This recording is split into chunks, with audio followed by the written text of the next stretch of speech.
Grabe, so this is my 6 days na sinisipon. Uso ba yung sipon ngayon at saka ubo? Grabe. Alam nyo guys, every night hindi kami nakakatulog ng ayos kasi sobrang hindi ka nakakahinga ng ayos. Tapos masakit pa yung ulo mo, so buti na lang at to, nakakatulong to ng malaki. Pag hindi ka nakahinga kasi 'di ba pag sinisipon ka barado yung ilong mo.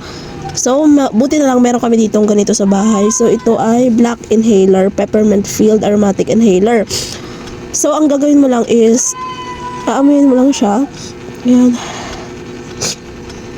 And then, nakaka-relax na talaga siya. And ang maganda pa kasi, two-way to. Ito namang isa is ointment. So, example, nahihilo ka, or masakit yung ulo mo, kuha ka lang ng small amount at ilalagay yun sa ulo mo. Massage mo lang. Ayan. Tapos, yan, nakaka-feel na siya ng relaxing.